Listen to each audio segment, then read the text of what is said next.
And today on Rebels is what the sequels think they are.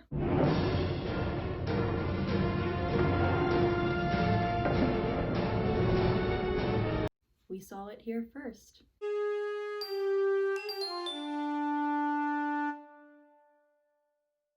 Welcome back to Rebels Revisited. I am back in my old stomping grounds for this one. Man, I remember when this episode first aired. I still remember watching it for the first time and the second time. It was so exciting because we were getting into season 3, and since I had made my account during the hiatus before season 3, I could finally post about like new episodes for the first time. I was so excited about it. I think that I literally put up like 5 separate posts about this episode alone because I was just so stoked about it. This has been one of my favorite episodes ever since, and one that I often turn to in times of need, so I'm excited to talk about it. This is the Holocrons of Fate Revisited. When the episode starts, Ezra and Kanan are traveling through hyperspace and discussing the Sith holocron. You're not gonna tell me what you did with the Sith holocron, are you? I told you it was safe. But what if there are secrets we can learn from it that'll help us destroy the Sith? Ezra, the secrets in that thing almost destroyed you. I know. But if not to get the Sith holocron, why did Master Yoda send us to Malachor? We asked for a chance to defeat the Sith, and we failed. Ezra is still attached to the holocron. He still feels dependent on it, saying that its secrets could still help them. He seems a little panicked that he has to leave the holocron behind, like he's losing a sense of security. And I find it interesting that Ezra's like, but what if it could help us destroy the Sith? And Kanan's like, it almost destroyed you. And Ezra acknowledges that. He knows that Kanan's right. When I discussed Steps into Shadow, I likened Ezra's pull to the dark side to an addiction. So this is sort of like withdrawal. He recognizes that the dark side was ruining his life, but he also feels unsafe without it. A part of him still feels like he needs it. So it's definitely good that Kanan has this newfound wisdom and confidence, because Ezra will really need a strong support to keep his head above water. I also find it interesting that Kanan straight up says, we were given a chance to destroy the Sith and we failed. Like point blank, they failed. That failure isn't shied away from, and it came with a cost. I like the commitment to the weight of Twilight of the Apprentice. They acknowledge that our heroes just failed there, and they acknowledge what that feels like for Ezra, and they don't ever like magically undo Kanan getting blinded. Like, I like that they really committed to their swing, and Rebels always does that. When they take a big swing, they really do commit to it. That's something that I always appreciate about this show, because they don't take big swings often, because when they do, they give it the weight that it needs. So that's something that I really have always liked about this show, something I appreciate about this show. And soon after that opening scene, the chaos begins with the entrance of the King of Chaos himself via hologram. Maul isn't quite done antagonizing our heroes yet. He's infiltrated the Ghost, and he's holding the crew hostage. He messes with Ezra by saying he would have stayed loyal to Ezra if Ezra had stayed loyal to him. He's still trying to come off as trustworthy or a man of his word, even though clearly he cannot be trusted. But his arrogance gives him an air of authority, and it kind of almost works.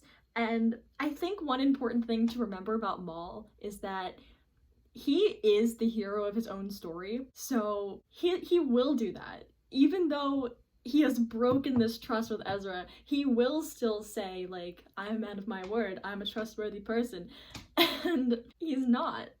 But to him, he kind of is, because to him, he's the hero of his own story, and everything he does is just like, it's a means to an end that seems like a valid or a good end to him.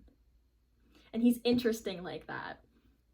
Because I don't think he sees himself as good, but I don't think he sees himself as like completely black and white evil either. You know, he's not Palpatine, right? So he's interesting like that, and I think the Clone Wars and Rebels have really like contributed to this more in-depth look into his character. Then he tries to mess with Kanan by calling Ezra our apprentice, because he I don't know, thinks this is communism. What Maul wants are the Jedi and Sith holocrons, and the lives of the Ghost Crew are on the line, so Kanan and Ezra have their work cut out for them. It looks like they'll be paying a visit to the Bendu, but not quite yet. First, let's check in with Maul and the Ghost Crew. So Maul is making everyone uncomfortable as always, and he's looking around the Ghost, and he makes this comment. I assumed that this ship was merely a transport, but I realize it is much more than that. This is your home. Okay, actually, I don't think I've mentioned this before, but unrelated to Maul, I really love the character of the Ghost and how there's paintings and posters that make it feel lived in. Those are just nice touches. But related to Maul, he really is always doing the most to make everyone uncomfortable. Maul is an interesting villain. Like I was saying a few seconds ago, the Clone Wars and Rebels really have done so much for him as a character. They basically gave him a personality, like, more or less, and just the way he was characterized fits him so well. So there's the thing I was saying earlier about how he is sort of like the hero of his own story, but I think another thing that really sets him apart is the way that he interacts with others. He doesn't try to pretend he's an angel, but he also doesn't overtly intimidate his prey. Like, he's kind of somewhere in the middle when he's on a mission to get what he wants and he has to go through other people to do it. Like, he won't just say, I'm going to kill you, and watch his targets like a hawk until the time comes. Some villains would do that. Some villains work completely off of overt intimidation, but Maul does things a little different.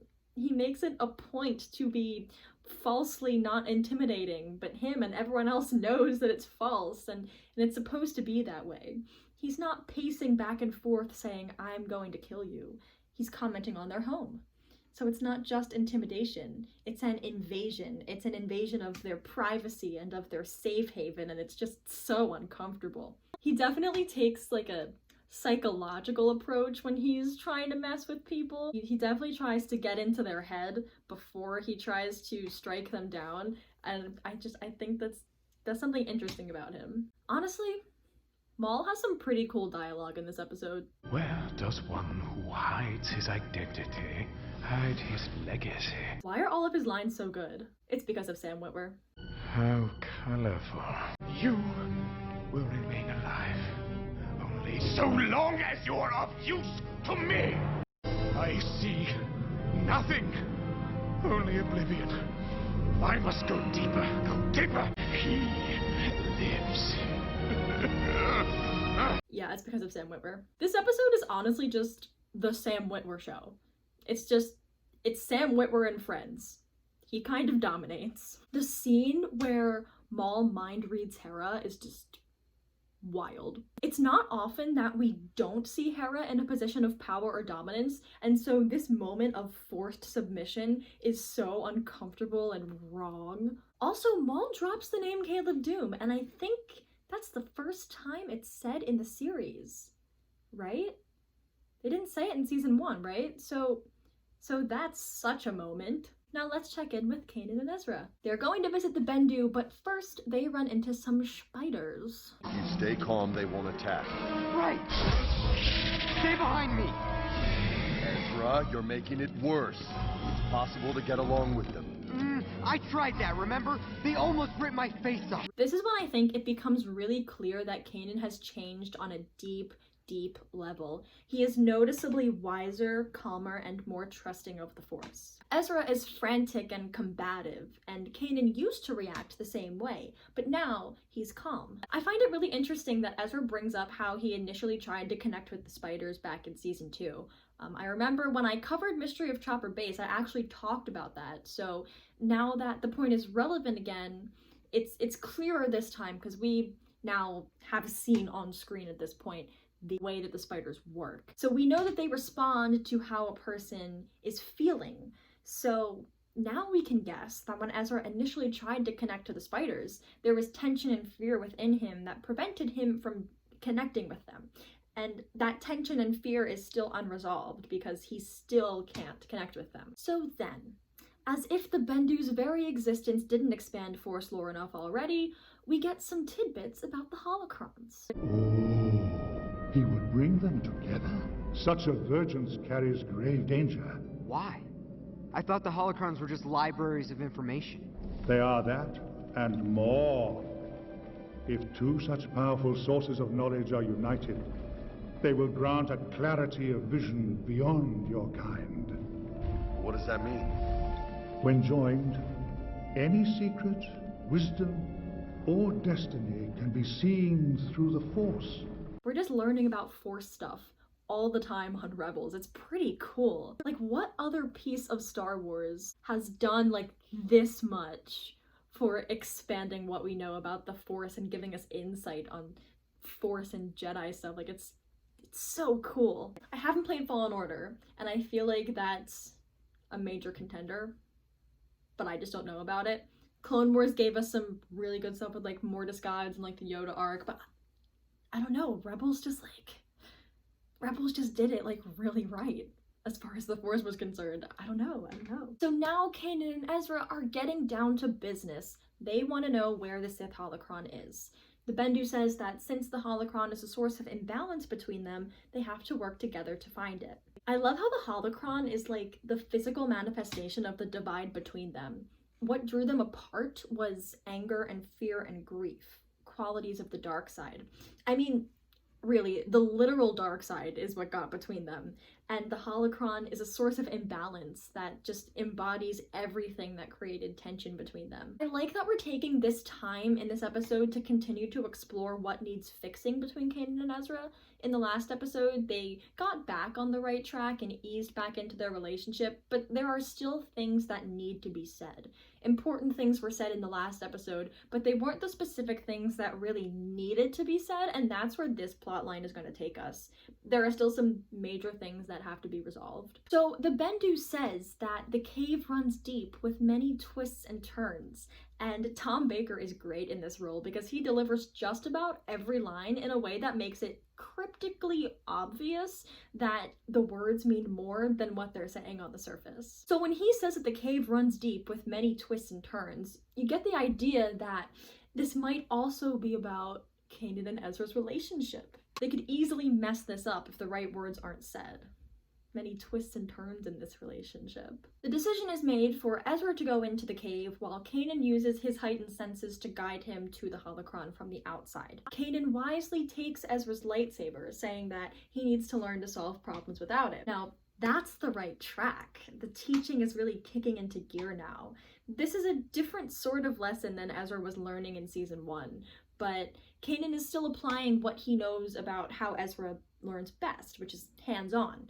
Being dropped in the middle of a very real and possibly dangerous situation and having to figure it out for himself. That's the teaching style that we saw Kanan using in season 1, and even though, again, it's a different lesson now, that's still the way that he's teaching Ezra. So Kanan, he kind of really has, always had a pretty good understanding of Ezra. Even if it wasn't perfect, from the beginning, they just clicked. He got him. I don't know. I like them a lot. But when Ezra's comlink goes out, Kanan follows his apprentice into the cave. Bendu has a really interesting line about that. Perhaps master and apprentice will rediscover their balance. Or perhaps they'll be eaten. Such is the way of things. There's just something about that. And I've never really figured it out. I've always found this line so striking, and I never figured out why. There's sort of a juxtaposition about it. Them rediscovering their balance feels so grand and important and is a huge positive step forward, and then it's just very bluntly, or maybe they'll be eaten.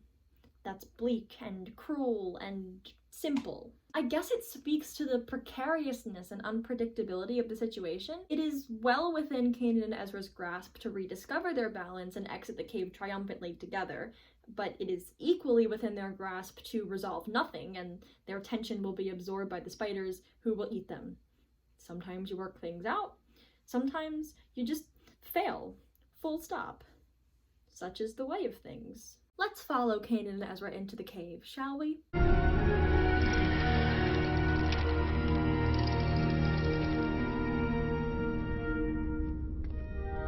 How did you do that? I can't even do that. Well, I've been forced to see things differently since Malachor.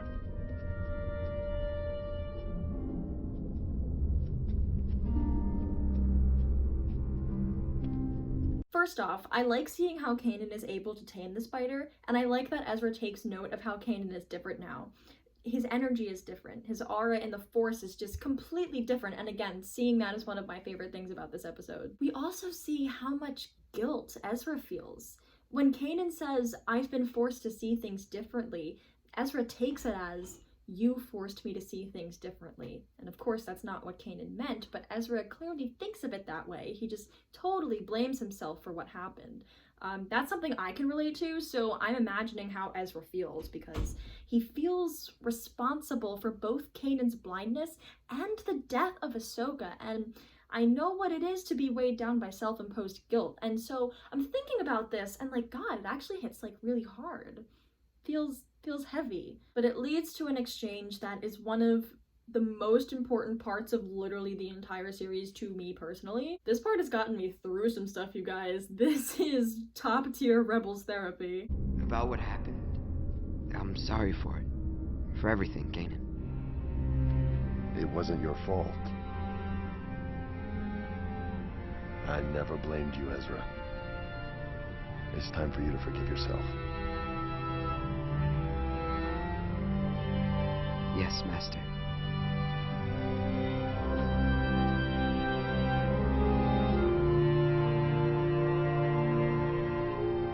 Yeah. Oh my god. It's the way that Kanan has a hand on his shoulder and immediately and affectionately and gently but firmly says that it wasn't Ezra's fault. Like, wow. The amount of love that is coming from Kanan right here, it absolutely takes me out. It just takes me out. Then look, Ezra's reaction to it. He frowns and looks down. Like, okay, sometimes when you feel guilt the way that Ezra does here and you bottle it up like Ezra did, it can be hard to accept forgiveness because you're convinced that you're just the scum of the earth and you think that everyone should agree with you. So I'm not surprised that Ezra's immediate reaction to this positive affirmation is so negative. He's probably thinking, how could Kanan possibly say that when he's the one suffering the consequences of my actions? But then once Kanan says he never blamed Ezra and the only forgiveness he needs to seek is his own, it's so genuine and full of love and exactly what Ezra needs to hear. Because Kanan affirms his love for Ezra, but he does more than that. He gets to the root of the problem. Knowing that Kanan never blamed him is definitely worth something, but just getting the, "No, it's not your fault, Ezra, I never blamed you," wouldn't be as helpful without Kanan offering the solution of Ezra forgiving himself. That exposes the ugly truth of self-hatred, but it does it in a safe environment. Oh wait, when the dark side latched on to Ezra's hate, was it hate for Maul or his hate for himself? Oh god, no, yeah, that's definitely how the dark side works. The dark side enables hate, simple as that. Like, it's not limited to hate for other things. It can be fueled by like self-hatred too. A lot of things make sense now about Darksiders. That was really obvious, I feel like, and I don't know why I didn't think about it before, but that just opened my third eye about the dark side. I just never thought about that. Anyway, that clearly struck the right chord with Ezra because he gives Kanan the biggest hug and Kanan pats him and it's the loveliest moment, and the first time I watched it I was crying and I cried every time I watched it since. Absolutely therapeutic. This calm and loving permission to forgive yourself. This is why I was totally out of order after Kanan died. Like, look at everything he's done for us. So I think this moment resolved the threat of Ezra turning to the dark side, and I guess I understand the gripe of wishing they took longer to do so, but it's not a gripe I share, maybe for personal reasons, but it's not a gripe that I personally share. See, I say the word threat, but it was never really a threat to me. Ezra actually turning to the dark side was never on the table in my mind. I certainly didn't want to see him turn, and I didn't even want to see him do more dark things. Steps into Shadow was enough for me. It got the point across, and I think that's all that really needed to happen. You guys know this by now, but I tend to approach fiction, especially Star Wars, through themes, tones, and messages. It's less about what makes logical sense and more about what makes thematic sense to me. And they're not mutually exclusive, but themes always take the precedent. I definitely see stories through a thematic lens. So Ezra turning to the dark side just didn't make sense. It doesn't make sense for this show. That's not what Rebels is about. Rebels is about overcoming the darkness. Rebels is about family getting you through darkness. Rebels is the embodiment of the light, thematically. This story didn't have to be played with too much, this story about the dark side or turning to the dark side, because it was never going to happen in the first place. Ezra just needed Kanan back, really. He just needed to know that it was okay to let go of his guilt. That's all. The dark side element just served to show how low he had gotten without Kanan.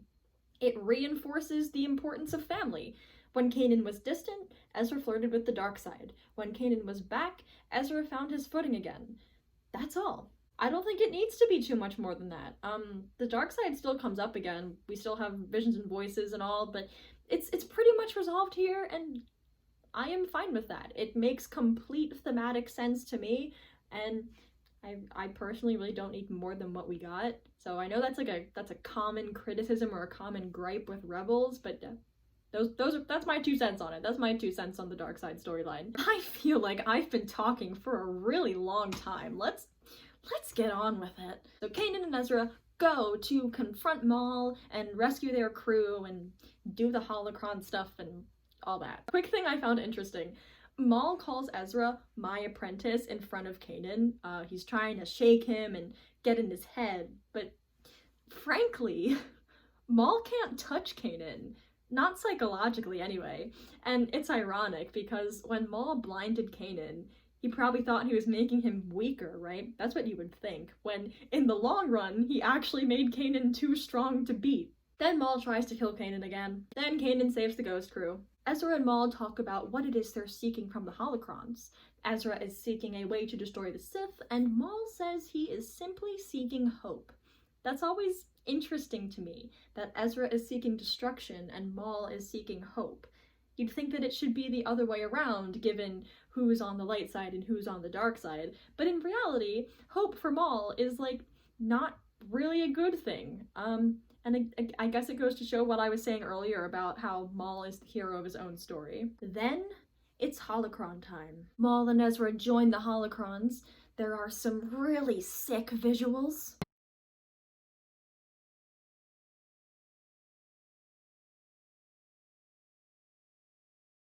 And Maul and Ezra get really close to the answers they desire. So close. Keep destroying the Sith just a little farther. I see him. Twin sons. Okay, now that's interesting. The answer to both of their questions is Obi-Wan.